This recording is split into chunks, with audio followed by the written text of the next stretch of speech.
بسم اللہ الرحمن الرحیم۔ اس دنیا میں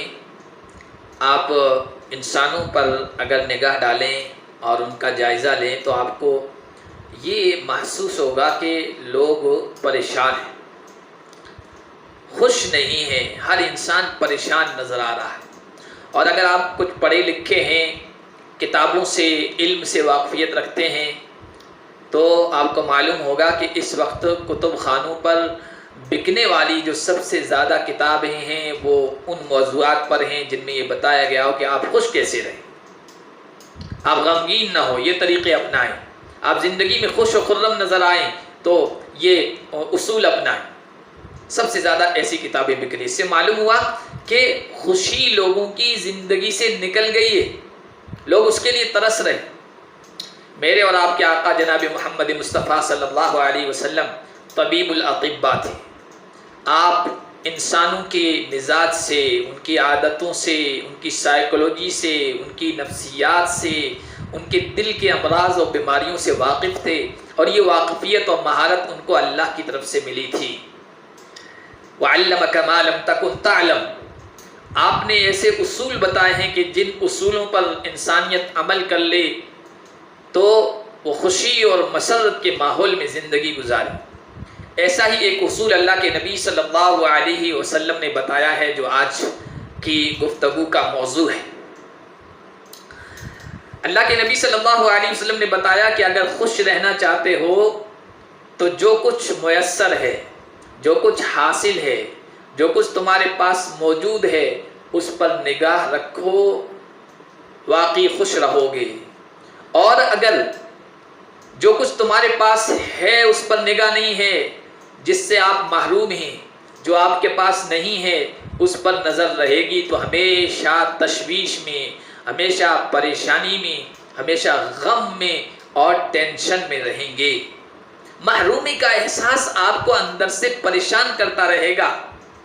اور اپنا موازنہ، اپنی تلنا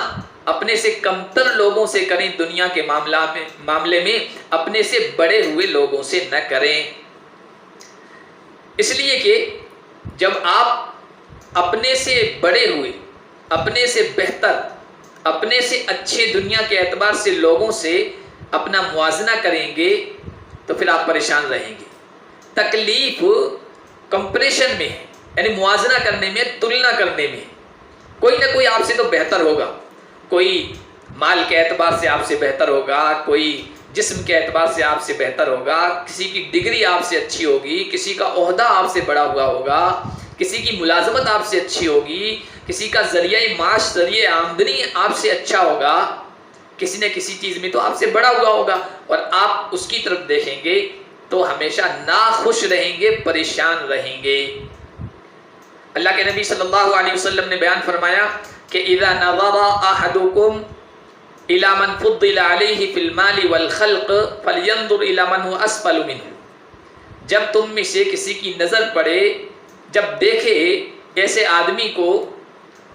جس کو اللہ تعالیٰ نے تم پر فضیلت دی ہے، فوقیت دی ہے، مال میں، جسمانی شکل و صورت میں، صحت و تندرستی میں، تو اپنے سے کم تر والے لوگوں کو دیکھے۔ اس لیے کہ جب آپ سماج میں رہیں گے آنکھیں بند کر کے نہیں رہیں گے، لوگوں پر نظریں پڑیں گی، آپ دیکھیں گے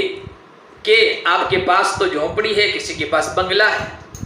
آپ کے پاس گزارے کا تھوڑا سا سامان ہے، کسی کے پاس مال و دولت کا ڈھیر ہے، آپ کے پاس سائیکل ہے، دوسروں کے پاس عمدہ سے عمدہ بہترین آرام دہ گاڑیاں، آپ کے پاس جو کپڑا ہے وہ ہلکا سا ہے اور دوسرے لوگ شاندار عمدہ سے عمدہ لباس پہن رہے۔ اگر اپنے سے اوپر والوں سے اپنا موازنہ کریں گے، ان کو دیکھتے رہیں گے تو ہمیشہ ناخوش رہیں گے، ہمیشہ غمگین رہیں گے اور ٹینشن میں رہیں گے، اور اندر سے محرومی کا احساس پیدا ہوتا رہے گا جو آپ کو مسلسل پریشان رکھے گا۔ حضور نے فرمایا اپنے سے کمتر جو لوگ ہیں، کم حیثیت والے ہیں، جن کے پاس اتنی نعمتی نہیں ہے جو آپ کو میسر ہیں، ان لوگوں پر نظر رکھو، خوش رہو گے۔ آپ کے پاس جوتے نہیں، آپ پریشان ہیں کہ میرے پاس جوتے نہیں ہیں، یا جوتے تو ہیں لیکن بڑھیا نہیں ہیں، اب اچھے جس کے پاس جوتے ہیں اس پر آپ کی نظر ہے، ایسے لوگوں کو آپ دیکھو جن کے پاس جوتے بھی میسر نہیں ہیں تو اندر سے محرومی کا احساس جاتا رہے گا۔ شیخ سعدی رحمۃ اللہ علیہ نے اپنا واقعہ لکھا کہ میں بغداد میں جا رہا تھا اور میرے پیر میں جوتے نہیں تھے، اندر سے محرومی کا احساس، یا اللہ میں تیرا فرما بردار بندہ اور میرے پاس جوتے نہیں ہیں، گرمی کی شدت میں جامع مسجد بغداد پہنچا، دیکھتا ہوں کہ وہاں سیڑھیوں پر ایک آدمی بیٹھا ہے جو لوگوں سے سوال کر رہا ہے اور میں نے دیکھا کہ اس کے پاؤں ہی نہیں ہے، تو اندر سے محرومی کا احساس جاتا رہا اور اندر سے شکر کا جذبہ آیا، یا اللہ کم از کم تو نے پاؤں تو دے رکھے ہیں، یہ تو ایسا آدمی ہے جو پاؤں سے بھی محروم ہے۔ آپ اپنے گھر میں ہیں، کھانا آپ کے سامنے پیش کیا گیا، کھانے میں کچھ اونچ نیچ ہو گئی، کمی بیشی ہو گئی، آپ کو اچھا نہیں لگ رہا ہے، آپ غصے میں آ گئے کہ یہ کیسا کھانا ہے، آپ کو کھانا اچھا نہیں لگ رہا ہے۔ اس موقع پر آپ یہ سوچیں کہ کتنے لوگ ایسے ہیں جن کو یہ کھانا بھی میسر نہیں ہے، یہ جو کھانا آپ کو اچھا نہیں لگ رہا ہے ذرا باہر ڈال دیے کوڑے دان میں، کتنے لوگ ایسے ہیں جو اس کے لیے بھی ترس رہے ہیں، اور ایسے سماج میں معاشرے میں ایسے نمونے آئے ہیں کہ لوگ کوڑے دان سے اس طرح کا کھانا چن کر کھا رہے ہیں، استعمال کر رہے ہیں۔ جب ان کو دیکھیں گے تو آپ کے اندر سے شکر کا جذبہ بیدار ہوگا۔ اب آپ اپنے سے اوپر والوں کو دیکھ رہے ہیں، حالانکہ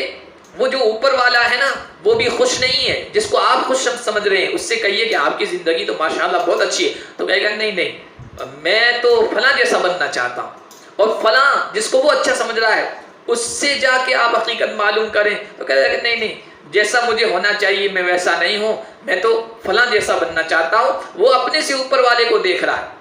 اپنے سے اوپر والے کو جس کو دیکھ کر آپ سکھی سمجھ رہے ہیں اس کو کہ اس جیسا بننا چاہتا ہوں، وہ بھی سکھی نہیں ہے، وہ اپنے سے اوپر والے کو دیکھ کر اس کی نظر اس پر ہے، وہ بھی اندر سے محرومی کے احساس کا شکار ہے۔ دنیا میں کوئی سکھی نہیں ہے کیونکہ اپنے اوپر والے کو دیکھ رہا ہے، اس لیے کہ انسان کی خواہشات کبھی پوری نہیں ہو سکتی۔ متنبی نے ایک شعر کہا، ما قضى احد منها لبانته ومن انتهى عرب الا الى عربی، دنیا سے کبھی کسی کی خواہش پوری ہوئی نہیں ہے، ایک خواہش کی تکمیل ہوتی ہے دوسری سامنے آ جاتی ہے کہ یہ مل گیا اب فلاں چیز سے محروم ہے تو فلاں مل جائے، اور اسی حالت میں دنیا سے انسان چلا جاتا ہے۔ پیارے آقا صلی اللہ علیہ وسلم نے کتنا بہترین اصول بتایا، اپنے سے کم دیکھو اور دیکھو کہ اللہ نے کم از کم اس کیٹیگری میں نہیں رکھا ہے۔ ایک آدمی ہے، اس کا خود کا مکان ہے، 2 کمروں پر مشتمل ہے، اب وہ اپنے سے اوپر والے کو دیکھ رہا ہے، فلاں کو تو بنگلہ ہے، اب اندر سے پریشان، حالانکہ وہ اس اعتبار سے سوچے کم از کم میرے پاس تو اپنا مکان ہے۔ کتنے لوگ ایسے ہیں جن کے پاس اپنا مکان نہیں ہے، کرائے پہ رہ رہے ہیں، پریشان ہیں۔ اب کرائے پر جو رہ رہا ہے وہ یہ سوچ رہا ہے کہ میں کرائے پہ رہ رہا ہوں، حالانکہ وہ یہ سوچے کہ کتنے لوگ ایسے ہیں کہ جن کے پاس کرایہ ادا کرنے کے لیے پیسے نہیں ہیں، اللہ تعالیٰ نے مجھے ایسا تو بنایا کم از کم کرایہ تو ادا کر رہا ہوں، اتنی تو گنجائش اللہ تعالیٰ نے عطا فرما رکھی ہے۔ ایک آدمی کو ایک بیماری ہوگی، اس کی وجہ سے وہ مسلسل پریشان ہے، وہ یہ سوچے کہ کتنے لوگ ایسے ہیں جن کو کئی بیماریاں لگی ہوئی۔ ایک آدمی کی گاڑی کا نقصان ہو گیا، ایکسیڈنٹ ہو گیا، اس کی وجہ سے اس کو ٹینشن ہے، وہ اس اعتبار سے سوچے کتنے لوگ ایسے ہیں کہ جن کی گاڑی بھی گئی اور خود بھی گئے ساتھ میں، تو اندر سے شکر کا جذبہ آئے گا۔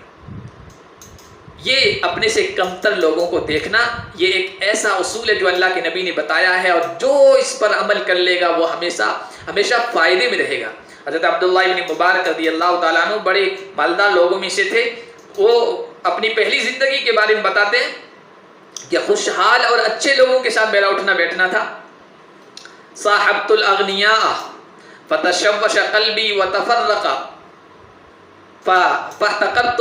لباسی الى لباسهم ودابتی الى دوابهم فترکت مجالستهم وجالست الفقراء۔ میں بڑے لوگوں کے ساتھ بیٹھتا تھا، اب جب ان کے پاس جاتا تھا تو ان کے ساتھ اپنی تلنا کرتا تھا، ارے میرے پاس تو یہ کپڑا اس کا تو اس سے بھی اچھا ہے، میری سواری یہ ہے اس کی سواری تو مجھ سے اچھی ہے۔ آج بھی دیکھیں موبائل دیکھتے، کسی کا اچھا موبائل دیکھا بس اندر سے حسرت کا کانٹا چبھنے لگا اور پریشان کرنے لگا۔ تو کہتے ہیں کہ ہمیشہ پریشان رہتا تھا، پھر میں نے بڑے لوگوں خوشحال لوگوں کی طرف دیکھنا چھوڑ دیا، ان کے ساتھ اٹھنا بیٹھنا چھوڑ دیا، غریبوں اور مسکینوں کے ساتھ میں رہنے لگا، تو اندر سے محرومی کا احساس جاتا رہا اور حقیقی دل کو خوشی محسوس ہوئی اور خوش رہنے لگا۔ جب آپ اپنے سے کمتر لوگوں کو دیکھیں گے تو دو چیزیں آپ کے اندر پیدا ہوگی. ایک تو یہ کہ اندر سے شکر کا جذبہ بیدار ہوگا. دوسری چیز یہ کہ ان کے ساتھ احسان کرنے کا، اچھا برتاؤ کرنے کا اور جذبہ بیدار ہوگا، ہمدردی کا جذبہ بیدار ہوگا. پھر آپ ایسے لوگوں کو کچھ دیں گے. یہ ہے خوش رہنے کا فارمولہ اور خوش رہنے کا اصول جو اللہ کے نبی نے بتایا ہے. اگر آپ عمل کر لیں تو انشاءاللہ اس دنیا میں بھی کامیاب خوش و خرم زندگی گزاریں گے اور آخرت کی نعمتیں تو ملیں گی.